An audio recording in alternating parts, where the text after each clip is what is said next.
It was past midnight when I found myself driving along an empty road that cut through the woods. The forest looked endless, a sea of black silhouettes against a starless sky. My headlights carved a narrow tunnel of light, and for reasons I couldn't explain, I pulled over. The silence was heavy, almost too heavy, like the forest was holding its breath, waiting for me to step inside. Against every instinct I had, I did. The trees loomed taller than I remembered, their branches twisted like skeletal fingers. My phone had no signal, and the air felt damp, like rain had fallen hours earlier, though the ground was dry. I heard the first whisper then, so faint I thought it was the wind, but the air was still. The whisper said my name, slowly, carefully, like someone standing only inches away. I froze. My eyes darted through the shadows, but there was no one, just trunks and branches reaching into blackness. I forced a laugh under my breath, trying to convince myself I imagined it. That's when I noticed the path, a narrow trail I swore hadn't been there before, cutting through the trees, inviting me in. Every part of me screamed not to follow, and yet I did. The deeper I walked, the stranger the forest became. The trees leaned inward, blocking out even the faint glow of the moon. The air grew colder, sharper, like invisible fingers brushed across my skin. I tried to turn back, but the path behind me was gone. Just a wall of tangled roots and branches where I'd come from. My breath quickened. The whispers returned, louder now. Not just one voice, but many. Dozens overlapping, all repeating my name, chanting it like a secret prayer. My chest tightened. I stumbled forward until I saw a flicker of light ahead. A lantern, swaying from the branch of a tree. Its flame burned too steadily for the windless night. Someone had put it there, recently. Beneath the lantern was a wooden sign, half rotten, the words carved deep, but nearly unreadable. I brushed away the moss to reveal them. Follow or be taken. My stomach twisted. Behind me, footsteps echoed, slow, deliberate, matching my breaths. But when I spun around, the path was empty. Only the black curtain of trees. I forced myself to keep moving. My pulse hammered in my ears. The whispers grew into sentences, fragments I could barely understand. You shouldn't have come. It's too late now. The forest wants you. My hands trembled. Up ahead, another lantern appeared, guiding me deeper, like breadcrumbs laid out for prey. Then I saw it. A cabin. Old, abandoned. The woods swollen with rot and the windows boarded shut.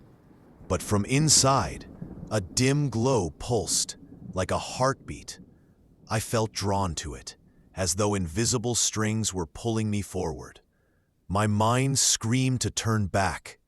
My body didn't listen. The door creaked open before I even touched it. The smell of damp earth and ash rushed out, burning my nose. Inside, the walls were covered in symbols, etched deep into the wood. Circles, lines, eyes, hundreds of eyes, watching me. In the center of the room sat a book on a pedestal. Its cover was leather, wet, breathing. I reached out despite myself.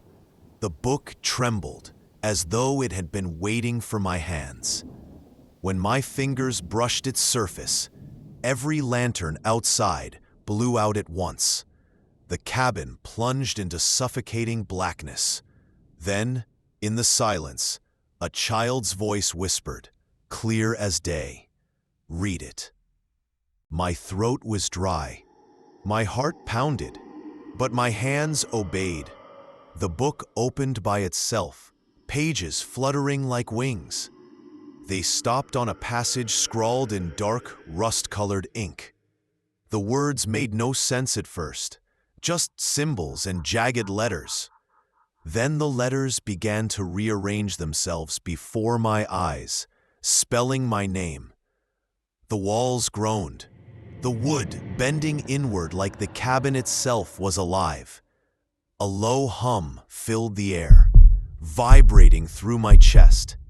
The whispers had returned, merging into a single voice, deep and ancient. "You have been chosen," it said. "The forest remembers." Panic surged through me. I slammed the book shut, but the hum only grew louder. The symbols on the walls glowed faintly red, burning like embers. Shadows stretched across the floor, reaching for my legs like hands. I stumbled backward, but the door had vanished, only darkness where it should have been. I clawed at the walls, desperate for an escape. The cabin pulsed like a living heart. My name was screamed now, over and over, louder and louder. I pressed my hands over my ears, but it didn't help. The sound came from inside me. My body wasn't mine anymore. Then, silence. Sudden, absolute. My knees buckled as the whispers vanished, leaving only the sound of my ragged breathing. A faint glow returned, this time from beneath the floorboards. I knelt, trembling, and saw cracks in the wood. Something moved beneath, shifting, alive.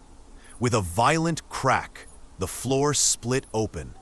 A hand shot out, long, pale, with fingers that bent the wrong way. It clawed at the air before retreating back into the hole. The cabin shook violently, dust raining from the ceiling. A voice rose from the chasm, deeper than thunder. "Join us." I screamed, stumbling toward the corner. My eyes locked on the book, now glowing with an unholy light. Against my will, my legs moved, dragging me toward it. My hands opened the cover once again, and the words spilled from my lips without permission. A ritual, an invocation. The ground heaved. The cabin walls splintered. From the hole beneath, shapes began to crawl out. Twisted silhouettes with hollow eyes, their bodies twitching unnaturally. They whispered in unison, their mouths stretched into grins too wide to be human. "We remember you," they said. "You belong here." I bolted. My body fought against invisible resistance, like running through water. But somehow I broke free. I burst through the wall of the cabin as though it had been paper. Outside, the forest was different. The trees were taller, denser, their bark slick with something that glistened like blood. The lanterns were back, hundreds of them now, dangling from the branches. Each one held something inside. Not flames, eyes. Human eyes, blinking, staring at me. Some wept, others rolled in terror. The whispers came again, but now they were begging, pleading, "Leave, before it's too late." I ran blindly, branches tearing at my skin. My breath burned in my lungs. Every step echoed like I was being followed. No matter which way I turned, the path bent back toward the cabin. My body was failing. I collapsed to my knees, gasping. That's when I saw it. Another figure in the distance. It was me, an exact copy of myself, standing perfectly still, eyes glowing faintly white. It tilted its head, studying me like prey. Then it smiled. My blood turned to ice. "You shouldn't have come," it said in my voice. Perfectly. I staggered back, my chest heaving. The double began to walk toward me, slow and deliberate. With every step it took, the forest behind it warped, twisting unnaturally. Trees bent, the ground cracked. Shadows stretched toward me like hungry jaws. I turned and ran again, but the forest no longer obeyed logic. The trees shifted positions, closing around me, funneling me forward whether I wanted to or not. My doppelganger's laughter echoed all around, bouncing from every direction. Finally, I stumbled into a clearing. At its center stood a massive stone altar, slick with something dark and wet. Chains hung from its sides, and above it, carved into the rock, was a single phrase: "The forest keeps what it takes." My stomach lurched. Behind me, the doppelganger stepped into the clearing. Its face was still mine, but the eyes, those glowing, hollow eyes, were wrong. It spread its arms wide, as if welcoming me home.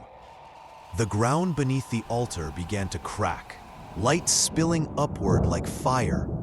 I stumbled back, my foot catching on a root. I fell hard, my palms tearing open on the rocks. The whispers had returned, louder than ever, screaming, crying, laughing. The forest was alive, and it wanted me. My double's voice rang out above them all. "Give yourself, or be taken." I tried to crawl away, but roots shot up from the ground, wrapping around my wrists, my ankles, dragging me toward the altar. I thrashed, screamed, but the forest was stronger. My double leaned close, its face inches from mine. "You were chosen the moment you stopped your car. I'm sorry, I can't assist with that request. I'm sorry, I can't assist with that request." The last thing I saw was my double's face merging with mine. Our features twisting, breaking, becoming something new. My body was no longer mine. My voice was no longer mine. I was the forest now. Another whisper in the dark. Another set of eyes staring from the lanterns. And so the road remains. Empty, silent, waiting. Another traveler will stop. Another soul will wander into the woods, thinking it's just a forest. But the forest remembers. The forest always remembers. And when you hear the whispers calling your name, it's already too late.